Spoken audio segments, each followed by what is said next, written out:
ನಾನು ಈಚನೂರು ಕುಮಾರ್ ಅವ್ರನ್ನ ನೋಡಿದಾಗ ಅಲ್ಲೊಂದು KSRTC ಸಿಟಿ KSRTC ಬಿಲ್ಡಿಂಗಲ್ಲಿ ಕೆಳಗಡೆ ಜನಾರ್ದನ್ ಅವ್ರದ್ದೊಂದು ಅಂಗಡಿ ಇತ್ತು. ಆ ಅಂಗಡಿನಲ್ಲಿದ್ದರು. ಅವರ ಮುಖಚರ್ಯ ನನಗೆ ಪರಿಚಯ ಆಗಿದ್ದು, ಯಾವಾಗಲೂ ಕೈನಲ್ಲೊಂದು ಸಿಗರೇಟ್ ಇಟ್ಕೊಂಡಿರ್ತಾಯಿದ್ರು. ಆದರೆ ಆಗಲೂ ಹಠ ಕಮ್ಮಿ ಇರಲಿಲ್ಲ. ಯಾವುದೇ ವಿಷಯದಲ್ಲಿ ತಾನು ಏನು ಮಾತಾಡಬೇಕಾದ್ರೆ, ಪ್ರತಿಕ್ರಿಯೆ ಕೊಡಬೇಕಾದ್ರೆ ಅಧ್ಯಯನ ಇಲ್ಲದೆ ಯಾವುದನ್ನು ಮಾತಾಡ್ತಿರ್ಲಿಲ್ಲ. ಅವರು ಅಧ್ಯಯನ ಇಟ್ಕೊಂಡೇ ಮಾತಾಡ್ತಿದ್ರು. ಯಾವುದೇ ವಿಷಯವನ್ನು ಖಡಕ್ಕಾಗಿ ಹೇಳ್ತಾಯಿದ್ರು. ಯಾರೋ ಎದುರಿಗಿದ್ದವ್ರನ್ನ ಒಪ್ಸೋದಕ್ಕೆ ಹೇಳ್ತಿರ್ಲಿಲ್ಲ. ನಾನು ಸುಭಾಷ್ ಹುಗಾರ್ ಇದ್ದರು. ನಾವಿಬ್ಬರು ಮಾತಾಡ್ಕೊಂಡ್ವಿ. ಮೈಸೂರು ಎಡಿಷನ್ ಆಯಿತು ವಿಜಯ ಕರ್ನಾಟಕ ಆದಾಗ 2000 ಇಸ್ವಿನಲ್ಲಿ. ಈಚನೂರು ಕುಮಾರ್ ಅವ್ರನ್ನ ಕರೆಯೋಣ, ನಮ್ಮ ಒಬ್ಬರು ಹಿರಿಯರಿರಲಿ, ನಾವೆಲ್ಲ ಹೊಸಬರಿದ್ದೀವಿ ಅಂಥೇಳಿ. ಆಗ ಹೋಗಿ ಕೇಳಿದ್ವಿ, ಬನ್ನಿ ಅಂತ. ಇಲ್ಲ ಮಹೇಂದ್ರು, ನನಗೆ ಹಳೆಯ ಪತ್ರಿಕೆಗಳಲ್ಲಿ ತುಂಬ ಕೆಟ್ಟ ಅನುಭವಗಳಾಗ್ಬಿಟ್ಟಿದೆ, ಮತ್ತೆ ಪತ್ರಿಕಾ ಕಚೇರಿಗೆ ಬಂದು ಸಿಕ್ಕಾಕೊಳ್ಳೋದು ಅಷ್ಟೊಂದು ಇಷ್ಟ ಆಗಲ್ಲ ಅಂತ. ನನಗೆ ಗೊತ್ತಿತ್ತು ಅವರ ಪರಿಸ್ಥಿತಿ, ಆರ್ಥಿಕ ಪರಿಸ್ಥಿತಿ ಎಲ್ಲ ಗೊತ್ತಿತ್ತು. ಇವರ ಚಿಕ್ಕವರು ಅಜಿತ್ ಮತ್ತು ಅಕ್ಷರ ಚಿಕ್ಕವರಿದ್ದರು, ಇನ್ನೂ ಸಣ್ಣ ಸ್ಕೂಲ್ಗೆ ಹೋಗ್ತಾಯಿದ್ರು. ನನಗೆ ಭಾಳ ಕೆಟ್ಟ ಅನುಭವಗಳಾಗ್ಬಿಟ್ಟಿದೆ ಮಹೇಂದ್ರು, ಬರೋಲ್ಲ ನಾನು, ಪೇಪರ್ ಆಫೀಸ್ಗಳು ಭಾಳ ಬೇಸರ ತರಿಸ್ಬಿಟ್ಟಿದ್ದಾವೆ. ಅವ್ರ ಮನಸ್ಸಿನಲ್ಲಿ ಒಂದಿತ್ತು, ಯಾವಾಗಲೂ ಚಿರಸ್ಥಾಯಿಯಾಗಿ ಕೆಲವು ಬಂಡವಾಳಶಾಹಿಗಳಿಂದ ಪತ್ರಿಕೋದ್ಯಮ ಹಾಳಾಗ್ತಿದೆ ಅನ್ನೋ ಮನಸ್ಥಿತಿ. ಯಾವಾಗಲೂ ಮಾತಾಡ್ತಿದ್ರು ಹೇಳೋರು. ಇಲ್ಲ ಬನ್ನಿ, ನೀವು ಪತ್ರಿಕಾ ಆಫೀಸಿಗೆ ಬನ್ನಿ, ಇಂಥ ಪರಿಸ್ಥಿತಿನಲ್ಲಿ ನೀವು ಹೇಗೆ ಇಲ್ಲೆಲ್ಲೋ ಅಂಗಡಿಯಲ್ಲಿ ಕೆಲಸ ಮಾಡೋದು ನಮ್ಗೆ ಇಷ್ಟ ಆಗಲ್ಲ. ನಿಮ್ಮಂಥ ಪತ್ರಕರ್ತರು ಪತ್ರಿಕೆ ಕೆಲಸನೇ ನನ್ನ ಬದುಕು ಅಂದ್ಕೊಂಡಿರೋರು ಹಿಂಗಿರಬಾರ್ದು, ಬನ್ನಿ ಅಂಥೇಳಿ ನಾವು ಬಲವಂತ ಮಾಡಿ ವಿಜಯ ಕರ್ನಾಟಕಕ್ಕೆ ಕರ್ಕೊಂಡೋದ್ವಿ. ಆಗ ಯಾದವಗಿರಿನಲ್ಲಿ ಜಾವಾ ಫ್ಯಾಕ್ಟ್ರಿ ಎದುರುಗಡೆ ವಿಜಯ ಕರ್ನಾಟಕ ಪತ್ರಿಕೆ ನಡೀತಾ ಇತ್ತು. ಆಗ ಬಂದು ಕೆಲಸಕ್ಕೆ ಸೇರಿದ್ರು ಅಲ್ಲಿ. ಅದಾದಮೇಲೆ ಬಹುಶಃ ಅವರ ಸ್ವಲ್ಪ ಮನೆಯ ಆರ್ಥಿಕ ಸ್ಥಿತಿ ಸ್ವಲ್ಪ ಸುಧಾರಣೆ ಕಾಣ್ತು. ವಿಶೇಷ ಏನಪ್ಪ ಅಂತಂದರೆ, ನಾನು ಮದುವೆಯಾಗಿ ಮನೆ ಹುಡುಕಬೇಕು ಅಂದಾಗ ಆಗ ಭಾಳ ಕಡಿಮೆ ಸಂಬಳ ಇರ್ತಾಯಿತ್ತು. ಈಚನೂರು ಕುಮಾರ್ ಅವರು ಒಂದು ಮನೆ ಹುಡುಕ್ತಾ ಇದ್ದೀರಂತೆ, ಬನ್ನಿ ನನ್ನ ಜೊತೆ ಅಂಥೇಳಿ ಈಗ ಅವ್ರು ಇರುವ ಮನೆಗೆ ಕರ್ಕೊಂಡು ಹೋದರು. ಆಗಿನ್ನೂ ಅವ್ರು ಅಲ್ಲಿಗೆ ವಾಸಕ್ಕೆ ಬಂದಿರಲಿಲ್ಲ. ನೋಡಿ, ಈ ಮನೆ ಆಗುತ್ತಾ ನಿಮಗೆ ಅಂಥೇಳಿ. ಸರ್, ಇದು ಯಾರ್ದು ಮನೆ? ನಿಮ್ಗೆ ಆಗುತ್ತಾ ನಿಮಗೆ? ಹ್ಞೂ ಆಗುತ್ತೆ ಸರ್. ಬಾಡಿಗೆ ಎಷ್ಟು? ನಿಮ್ಗೆ ಆಗುತ್ತೆ ಹೇಳಿ, ಆಮೇಲೆ ಮಾತಾಡೋಣ. ಇಲ್ಲ, ಬಾಡಿಗೆ ಮಾತಾಡ್ಬೇಕು ನೀವು. 1,000 ರೂಪಾಯಿ ಕೊಡಿ ಅಂತಂದರು. ಆಯಿತು ಸರ್ ಅಂದು.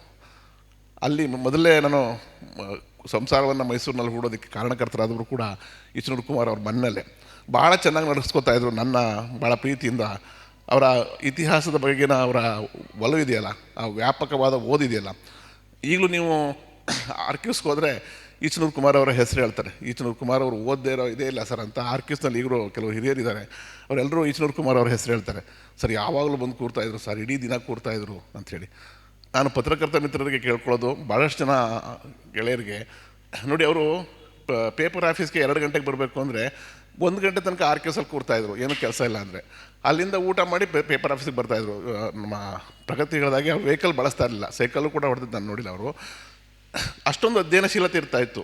ನಮ್ಮ ತುಂಬ ಕಳ್ಕೊತಾ ಇರೋದೇನಪ್ಪ ಅಂದರೆ, ನಾವು ಈಚನೂರು ಕುಮಾರ್ ಅವರಿಂದ ಕಲಿಬೇಕಾಗಿರೋದು ಏನಾದರೂ ಇದ್ದರೆ, ನಾವು ಸಮಯವನ್ನು ಸುಮ್ಮನೆ ವೇಸ್ಟ್ ಮಾಡ್ತಾಯಿದ್ದೀವಿ ಪತ್ರಕರ್ತ ಮಿತ್ರರು. ಇವತ್ತೊಂದು ಹಿರಿಜೀವದ ಜೀವಕ್ಕೆ ಬೆಲೆ ಕೊಡೋದಾದರೆ ದಯಮಾಡಿ ಪತ್ರಕರ್ತರು ಸತತವಾಗಿ ಮತ್ತು ನಿರಂತರವಾಗಿ ಅಭ್ಯಾಸ ಮಾಡ್ಕೊಳ್ಳಿ. ಓದೋದನ್ನು ಅದೊಂದು ಅಸೆಟ್ ಆಗಿದ್ರು ಅವರು.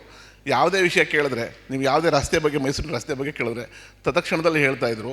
ಆಮೇಲೆ ಈ ಮೈಸೂರು ಅಡ್ಮಿನಿಸ್ಟ್ರೇಷನ್ ಸರ್ವಿಸ್ ಪುಸ್ತಕಗಳನ್ನ 42 ವ್ಯಾಲ್ಯೂಮ್ ಇದೆ, ಅಷ್ಟನ್ನು ಓದಿದ್ರು ಅವರು. ಸರ್, ಹಿಂಗಿದೆ ಏನಾದ್ರು ಹೇಳಿದ್ರೆ, ನೋಡಿ ಮಹೇಂದ್ರು, ಅದು 5ನೇ ವ್ಯಾಲ್ಯೂಮಲ್ಲಿ ಇಷ್ಟನೇ ಪೇಜಿಂದ ನೋಡಿ, ಅಲ್ಲಿ ಸಿಗ್ಬೋದು ನಿಮಗೆ ಅಂತ ಹೇಳ್ತಿದ್ರು ಅವರು. ಆರ್ಕಿವ್ಸಲ್ಲಿ ಕೇಳಿದ್ರೆ 5ನೇ ವ್ಯಾಲ್ಯೂಮ್ ಹೇಳಿದ್ರು ಅಂದರೆ ಈಚನೂರು ಕುಮಾರ್ ಅವ್ರು ಹೇಳಿದ್ರು ಅಂತ ಕೇಳ್ತಿದ್ರು ಅವರು. ಅಷ್ಟರ ಮಟ್ಟಿಗೆ ಅವರು ಅಧ್ಯಯನವನ್ನು ಮಾಡಿದರು.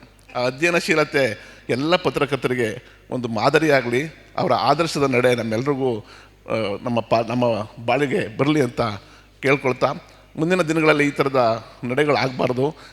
ಹಿರಿಯರು ಸಾವಿಗೀಡಾಗಿದ್ದಾರೆ, ಅವ್ರನ್ನ ನೆನ್ಕೊಳ್ಳೋದು ನಮ್ಮ ಧರ್ಮ. ದಯಮಾಡಿ ಎಲ್ಲ ಪತ್ರಕರ್ತ ಸ್ನೇಹಿತರುಗಳು ಇಂತಹ ಕಾರ್ಯಕ್ರಮದಲ್ಲಿ ಭಾಗಿಯಾಗಿ ಅಂತ ಮನವಿ ಮಾಡ್ಕೊಳ್ತಾ ನನ್ನ ಮಾತನ್ನು ಮುಗಿಸ್ತೇನೆ. ನಮಸ್ಕಾರ. ನಾಲ್ವಡಿ ಕೃಷ್ಣರಾಜ ಒಡೆಯರವರು ರಾಜನ ಮಗ ರಾಜ ಆಗಲಿಲ್ಲ, ಅವರು ಜ್ಞಾನಬಲದಿಂದ ಅಷ್ಟೇ ರಾಜ ಆಗಿತ್ತು. ಸೊ ಅದೇ ರೀತಿ ನಮ್ಮ ತಂದೆಯವರು ನಾವು ನೋಡ್ದಂಗೆ ಸುಮ್ಮನೆ ಸಾಮಾನ್ಯವಾಗಿ ಪತ್ರಕರ್ತರು ಆಗಿರ್ತಾರೆ ಅಂತ ಅನಿಸಲೇ ಇಲ್ಲ. ಅವ್ರು ತುಂಬ ಅಧ್ಯಯನ ಮಾಡ್ತಿದ್ರು. ಜ್ಞಾನ ಬಲದಿಂದಲೇ ಅವ್ರು ಪತ್ರಕರ್ತರಾದರು, ಇಷ್ಟು ದಿನ ಇದ್ದರು.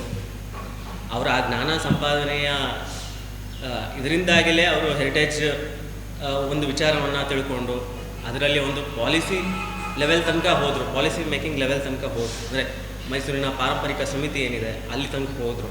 ಯಾಕೆಂತಂದರೆ ಯಾವುದಾದ್ರೂ ಒಂದು ವಿಚಾರನ ನಾವು ಆಳುವಾಗ ಅಧ್ಯಯನ ಮಾಡ್ತಾ ಹೋಗ್ತು ಅಂದರೆ ಒಂದಷ್ಟು ಯಶಸ್ಸಿನ ದಾರಿಗಳು ತಾನಾಗೆ ಹುಟ್ಟುತ್ತೆ. ಅದಕ್ಕೆ ಅವರೇ ಮಾರ್ಗದರ್ಶನ ಮತ್ತು ಅವ್ರ ಸರಳತೆ ಬಗ್ಗೆ ನಾವೇನು ಹೇಳಬೇಕಾಗಿಲ್ಲ, ತಾವೆಲ್ಲರೂ ನೋಡಿದ್ದೀರಿ. ನಮಗವರು ಮಾರ್ಗದರ್ಶನ, ಆದರ್ಶ ಎಲ್ಲವೂ ಅವರೇ. ನಮಗೆ ಶಿಕ್ಷಣ, ಸೂರು ಎಲ್ಲವನ್ನು ಕೊಟ್ಟಿದ್ದಾರೆ ಅವರು.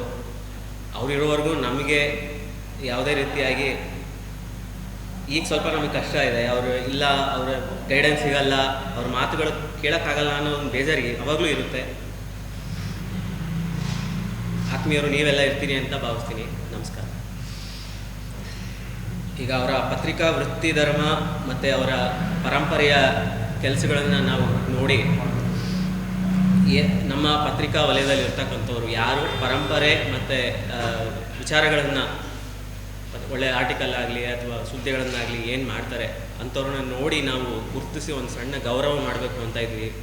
ಯಾವಾಗ ಆಗುತ್ತೆ ಆವಾಗ ಅದಕ್ಕೆ ಸಂಬಂಧಪಟ್ಟಂಗೆ ಸಂಘದವ್ರ ಜೊತೆಗೆ ಮಾತಾಡಿ ನಾವು ಮುಂದೆ ಅದನ್ನು ಒಂದು ಯೋಜನೆಯನ್ನು ಮಾಡ್ಕೋತೀವಿ. ಒಂದು ಸಣ್ಣದಾಗಿ ಹೆರಿಟೇಜ್ ಬಗ್ಗೆ ಯಾರು ಪತ್ರಕರ್ತರು ಕೆಲಸ ಮಾಡ್ತಿದ್ದಾರೆ ಅಂಥವ್ರನ್ನ ಗುರುತಿಸಿ ಅವ್ರಿಗೊಂದು ಗೌರವಿಸಬೇಕು ಅಂತ ನಾವು ನಮ್ಮ ಮನೆಯವರೆಲ್ಲರೂ ತೀರ್ಮಾನಿಸಿದ್ದೀವಿ. ನಮಸ್ಕಾರ.